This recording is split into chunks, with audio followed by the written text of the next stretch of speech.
Hi everyone. Today I'll introduce a new node called Parse UI.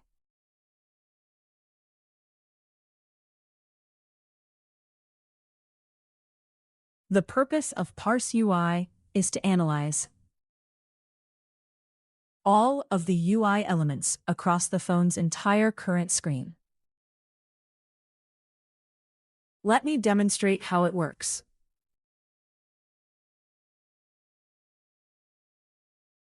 Connect the node, then click Debug.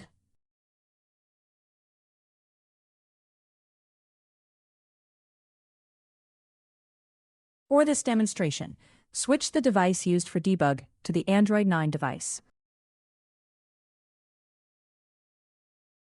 Okay. We can now see some additional rectangles on the screen. Each rectangle has a number. These are the identifiers of the UI elements on the current Android device.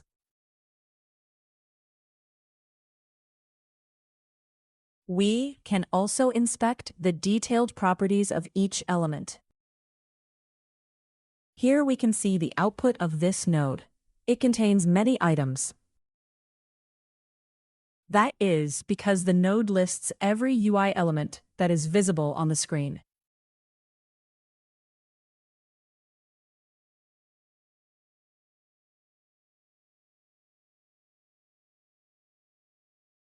In actual use, I do not use the Parse UI node very often. I prefer the UI Elements tool in this tab. It provides essentially the same functionality.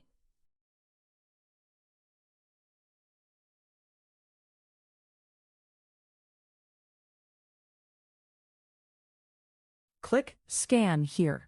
After scanning, all of the detected UI elements appear in this list. For example, suppose we want to locate UI 62 or UI 61. We can select the target in the list.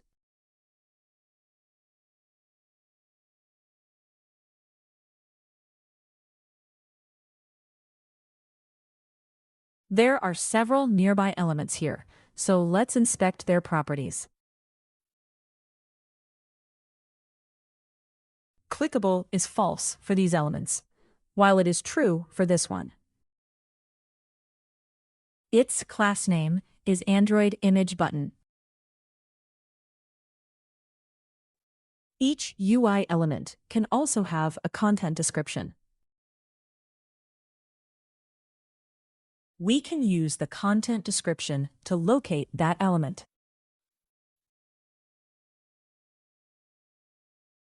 The search can use ID, text, or content description.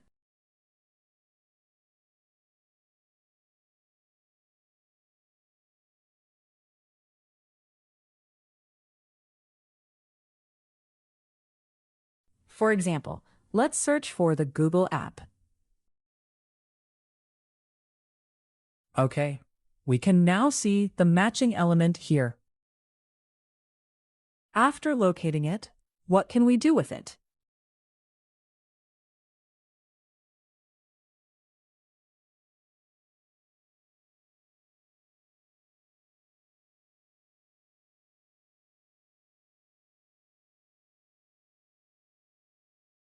We'll explain these two nodes together.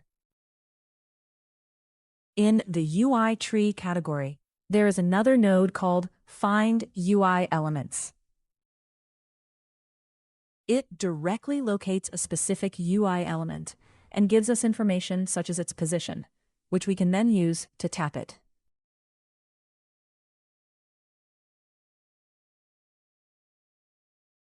This node has a filter with conditions that let us narrow the results and find the element we need.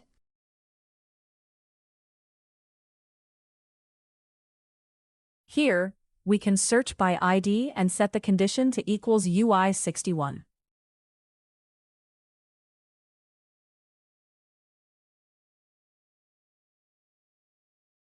Click Save, then run the flow again.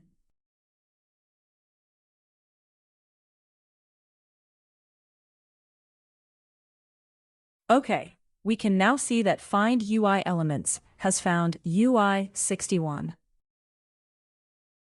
Next, we can try to tap it, but there is one important detail to understand. Find UI Elements does not output a single UI element.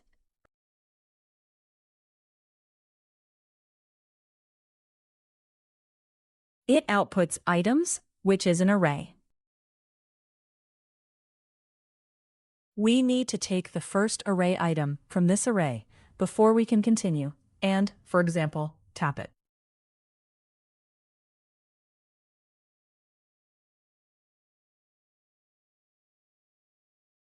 For that, we'll use a node that we have not covered before. It is in the data category.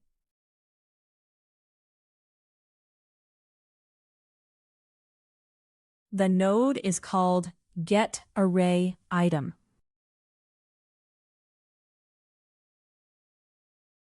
Its purpose is to retrieve the item we want from an array, such as this items array.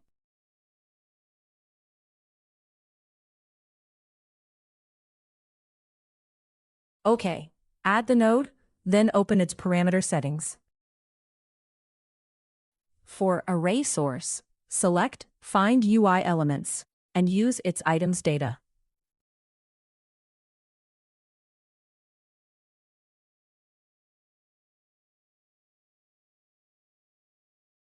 For index, use fixed index and set it to 0. Index 0 means the first item.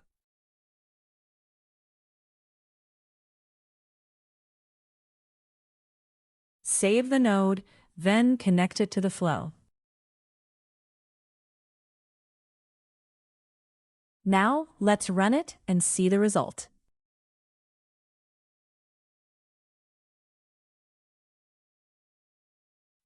Okay, let's inspect the output here. GetArrayItem reads the array at index 0.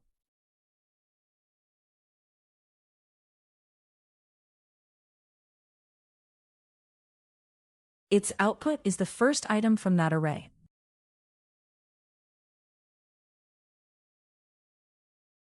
Because this item contains a position point, we can use it to tap the element.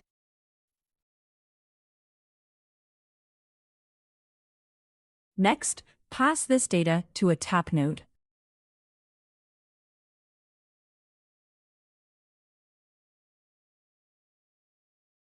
Connect the tap node, then open it for editing.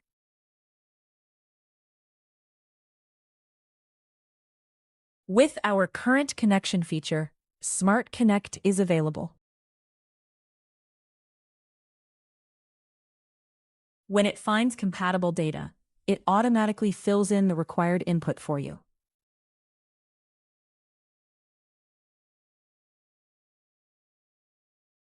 Here, the tap node can receive the point output from the preceding getArrayItem node, so we can use it directly.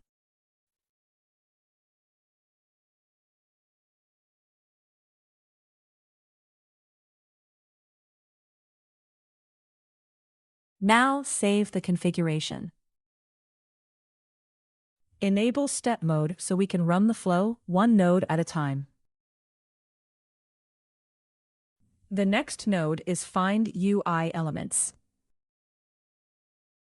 Find UI Elements has now found the target. Next is getArrayItem. We can inspect its latest output.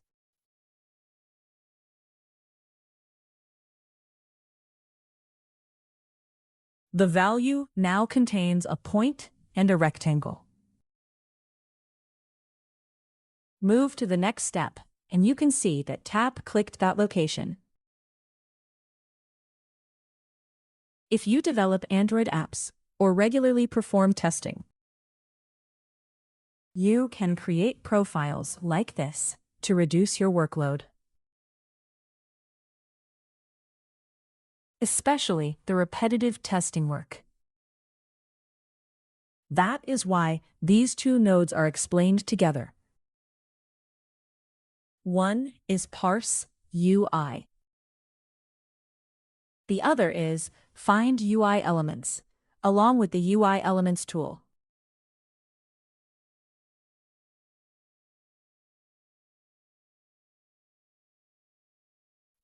Okay, that's all for today. Thank you.